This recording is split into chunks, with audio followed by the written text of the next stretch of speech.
This is the story of a boy. A very special boy. Golden Films presents Sonny. He's a boy who laughs.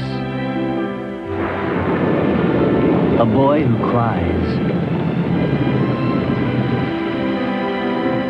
And then learns to laugh again.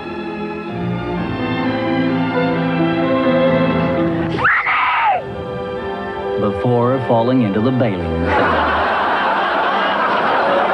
Sonny, the film for everyone who can't stand precocious American brats.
Welcome to another edition of Who Dares Wins.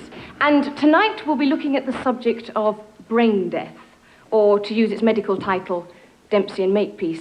But tonight it's the Who Dares Wins holiday special, and we have some very exciting news on the Price is War from one travel firm, and they will pay you £2,000 to go to Cardiff. And you pay them £3,000 to come back. But where are the bargains? Rory? Well, Phil has just returned from a culinary expedition of North Africa. Phil, any horror stories about the food? No complaints at all, Rory. I mean, very good seafood, excellent wine, and, of course, delicious couscous. In fact, frankly, quite often I find it really hard to leave the restaurants. But how can you afford to get to the West Indies this winter? Well, there are two options open to you. First, you can try and get picked for the England cricket team. And second, you could become Princess Margaret's boyfriend. The advantage of the second one is that you get a reduction for group bookings. Now, Tony, what about the pensioners? What about them, Jim? Any good news for them on the holiday front? No. Good. Rory? And later on, we'll be previewing the new Walt Disney cartoon film, which is about a cuddly deer that napalms Vietnam. And that's called Bambo. I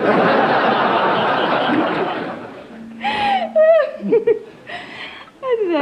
Have you ever thought that it would be a good idea if we sort of experimented a bit? You know, it's funny, but, well, I did think it would be a bit of a turn-on if, No, it's too embarrassing. No, what? I'd do anything. I mean, I'd dress up. No. Well, it's just that if you pretended to be... I know. As a nurse. No. A nun. No. Margaret Thatcher. Margaret Thatcher? Yeah, the Prime Minister. Yeah, I know who Margaret Thatcher is. Well, you said whatever pleased me. Yeah, I know, I noted. I just, well, I haven't got anything to wear. I mean, if I nipped out to CNA's, perhaps I could... No, look, you don't have to dress up. Just be like her, sexually. Just be her. Right. I don't really know where to start. Scold me. You're a very naughty boy. There is no alternative. Oh, that's good. Oh, that's good. Oh, more. The lady is not for turning. Oh, God! Oh, no, do the voice. Rejoice. Oh! Rejoice. Oh! Now walk up and down on me. Rejoice. Oh! You're just Touch me, baby, touch me. I can't do this. I'm sorry, I can't do this. It's really upsetting. What's wrong? It's perverted. It's not perverted. It's not normal to have someone walk all over you while they just lie there and take it. The whole country likes it like that!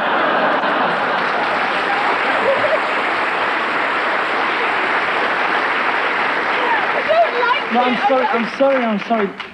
Look, I'm being selfish, sweetheart. I'm sorry. Hey, look, I'll tell you what, we'll do your fantasy, okay? I'll be anybody you want. Well, actually, there is someone. Yeah. I find him really sexy. Who?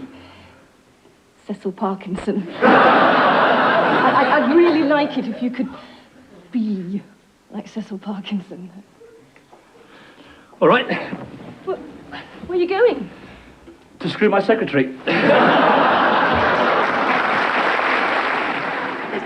With me now is Detective Inspector Brian Anstey. Good evening. And tonight we'll be asking the key question. How predictable and accurate is the police breath test? Well, in order to do this, we required a guinea pig to consume a bottle of scotch. But unfortunately, the RSPCA objected, so I did it instead.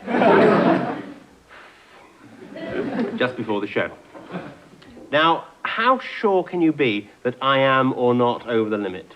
Well, Rory, with our new highly sophisticated test, pretty certain. Now, how do you feel now, by the way? I'm not drunk. Yeah, I know. No, I'm not drunk. I'm perfectly sober. Yeah, I was... Well, I'm afraid you've already failed the first test, you see. What's that? The only drunks keep saying I'm not drunk test. Could I be convicted on that? No, not on that alone. We would require a second test, such as this one. I'm just a bird in the sky. Ah! Who Blanca? I'm just a bird Yes, in I'm the afraid sky. that test is also positive. What's that? Well, you couldn't resist joining in with the appallingly catchy holiday hit. Next test, blow into that, would you? Right.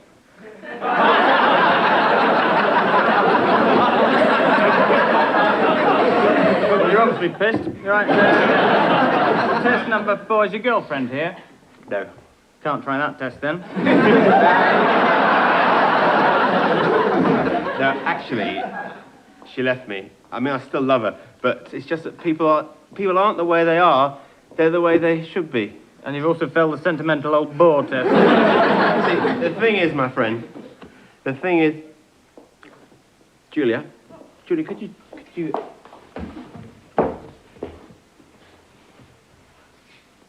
Chief Inspector. So we were talking about drink,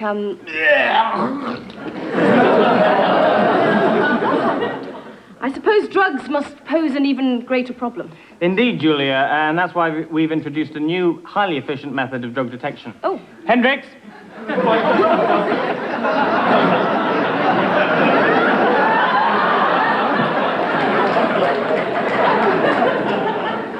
This is Hendricks. Yes, now, Hendricks is a sniffer hippie. Allow us to illustrate. Go, boy. Go, boy. Go, boy. Go, boy. Where's the stash, man?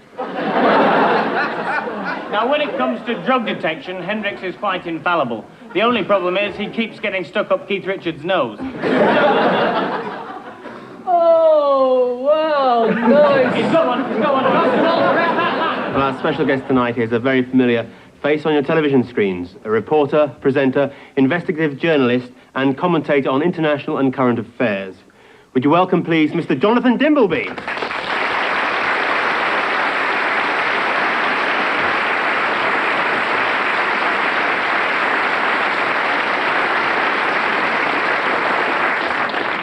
Jonathan, first of all, many thanks for coming on the show. It's a great honour to have you here. It's very nice to be here. Thank you for asking me. Now, Jonathan, when you're doing one of your reports, like from some war-torn place, like, well, let's say Beirut in Lebanon, you're in the middle of a very, very real situation. Yeah, it can be very difficult because there are a great many factions. It's difficult to identify them. They're firing at each other a lot, and it's very easy, therefore, to get things wrong and to misunderstand what's happening. Right. I'm sure one question we'd all like to hear answered is, where do you stay? Where do I stay? In a hotel. Yeah, but you don't stay in one of those hotels you see on the news, all the walls caving in and all the bogs. No, you certainly don't, because obviously if you did, you wouldn't be able to do your work. Oh, I see. So you stay in a hotel away from the trouble? Well, a little bit away from trouble, I yes, see. because then you... You get in your helicopter, you jet in for 10 minutes, do your bit of rabbit, then it's back to your place with jacuzzi and large gin and tonic, isn't it? Actually, it isn't quite as simple as that, because reporting is a rather... Jonathan, tell me this. Do you have a double room? Do I have a double room? Well, most hotels have double rooms, don't they now? Ooh, do they? I'm afraid I wouldn't know. Like, this is really... I suppose you have a double room in case you get lucky in the cocktail lounge. Is that the idea? Really, look, I thought we were going to be talking about... But hang on, while on the subject, why is it all you guys have suntans? That Jon Snow, he's always on the news. He's always got a suntan. Now, like, he's doing the reports on snowdrifts in Red Square in Moscow, and he's got a suntan. So out of a bottle he put on the night before, you know, the ones that make you look like a tandoori chicken in the morning. I have absolutely no idea. What I do know is that Jon Snow is a very good reporter, and reporting is what I thought we were going to be talking about. Is quite a difficult job and has nothing to do with suntans, frankly. All you need, it strikes me, is a microphone and a safari jacket. Come on, Jonathan, how many O-levels you got? Well, if you really want to know, 12.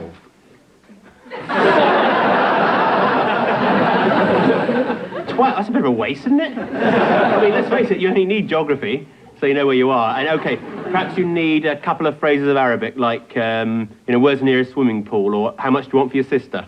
No, I'm sorry, this has really gone too far. I'm not going to sit here and just be insulted by you. I'm sorry, Nate. No, honestly, sit down, please. Sorry.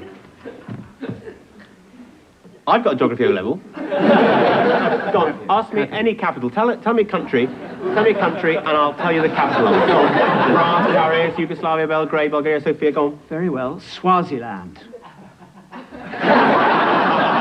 I'm not knocking you, Jonathan, because you're more intelligent than most of them. I mean, I know a lot of those guys. I did an interview for a job over there in current affairs. They asked me lots of questions. Yes. Yeah, modern politics. They asked me about the Northern Ireland problem. Did they? I expect you came up with a solution as well. Yeah, I said they should play with two old-fashioned wingers. They got McIlroy in midfield, and they can smooth the game up forward. They can cross that ball into the centre. I imagine you did not get the job. No, well, you know how it is. My face didn't fit.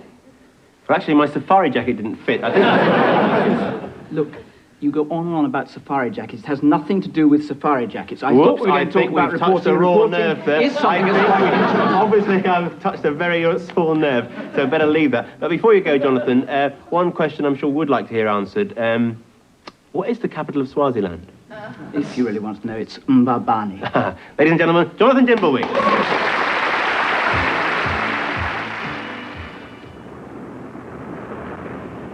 Should the unthinkable ever happen, could life on Earth continue in any form, we present the Lunchtime After.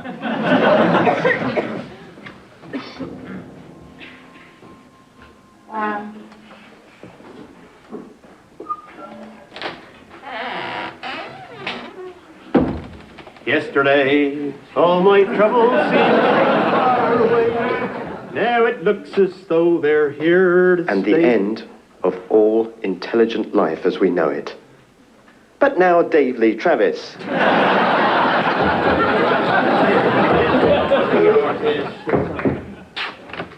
Morning, Chalky. Morning, Noggy. Bit late this morning, aren't you, Noggy? I nearly give up one of the Countcalf. Yeah, I'm afraid the destruction of all human civilization on the planet delayed me a bit. Oh, what? Yeah, and he had to change the lager. Oi, steady on now. We haven't got a singing licence. Irish. Cheers, Noggy. Cheers, mate.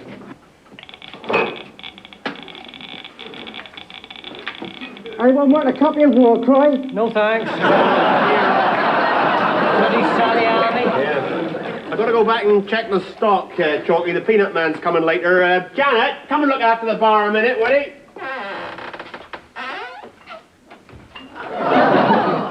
Morning, Janet. And the pools panel is in operation again today.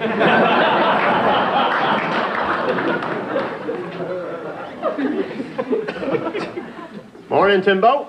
Morning, boys. Nice pint of special and a packet of peanuts, please, Janet. No peanuts, I'm afraid, run out. But the peanut man's due later on. Well then, Timbo, things that go bump in the night, eh? Well, I knew something up, you see. About 2 weeks back, my next-door neighbour, he's high up in the civil service in the Ministry of Defence. Well, 2 weeks back, he starts whitewashing his windows. Although I thought, he hadn't done that since he had those young lads round for singing lessons. She's a bit slow, isn't she, Noggy? Yeah, not as slow as Lil, though. Oh, she was slow. Nice body, though. I saw bits of it this morning. What about this bloody Holocaust, then, eh? I blame Scargill. Still, every mushroom cloud has a silver lining. How's that? The jukebox is packed in. Bloody nuclear war? Still, it's not the end of the world, is it? That's a good one. Very funny. Oh, hang on, Nuggy. Here's your peanut man, look. Morning, Peanut. Oh, no! This is ridiculous! Come on, we're supposed to be doing a hard sketch that condemns the nuclear warfare and... I mean, look, given what's happened in Geneva over the last few weeks, it's not our bloody doorsteps, Rory. All you can do is pathetic little jokes about it. I mean, some bloke coming in dressed as a peanut. How low can you get? What is the problem? You know bloody well what the problem is. We're just perpetuating the old ruling class myth that life can just carry on after a nuclear war. It's pathetic. I understand, You Tony. don't understand. Tony, look into my eyes. It's the peanut costume, isn't it? No? You wanted to be the peanut. Well, it's just that I've never played a peanut before. I've never played any sort of nut, Hang actually. on. Weren't you in Hazel? Hang on, Tone. Didn't you play a coconut in Mutiny on the Bounty? It's not terrifically funny, actually, Jimmy. Tony, weren't you in the title role of She Stoops to Conquer? Conquer!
And now it's competition time, and you'll remember last week we asked which of these four is the odd one out. Gorgonzola, Camembert, Cheddar, and Birmingham. And the answer is, of course, C, Cheddar. It's the only one that doesn't smell disgusting. Let's play chess with the Deputy Leader of Liverpool Council, Derek Hatton.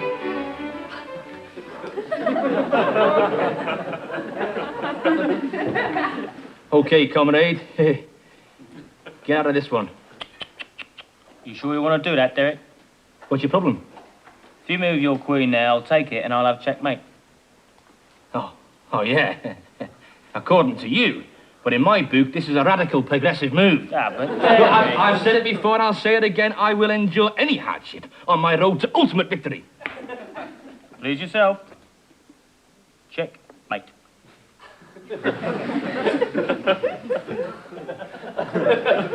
You cheating friggin' bastard! Just pinch my queen, gives it back here. No, I told you, it's checkmate. It's not!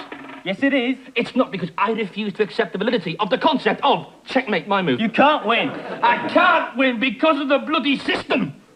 Just like our council football team can't win because of the bloody system. They can't win because you told them they can't play with a goalkeeper. Look, a goalkeeper is a compromise. You bloody class traitor, you moderate, Kinnockite, short ass. Cabbage head. Cabbage head? What the best she can do? Some bloody socialist you are. The producers of this programme wish to make it quite clear that the term cabbage head is in no way a derogatory reference to the Right Honourable Sir Geoffrey Howe. And we apologise for any confusion this may have caused. Well, it's horoscope time now on Who Dares Win. Excuse me. There you go. Yes, okay. Right, thank you. Complaint about the Sir Geoffrey Howe cabbage joke. What? From Sir Geoffrey Howe? No, from a cabbage. As we said, it's astrology time, and the astrological news this week is that Saturn has moved into the house of Aries while his place is being redecorated.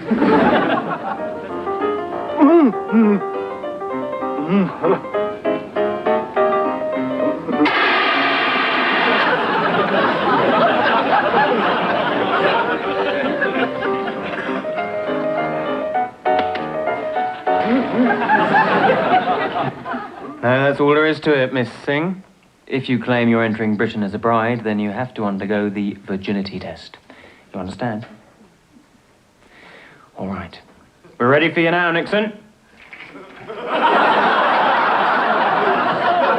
So, Miss Singh, notice anything unusual?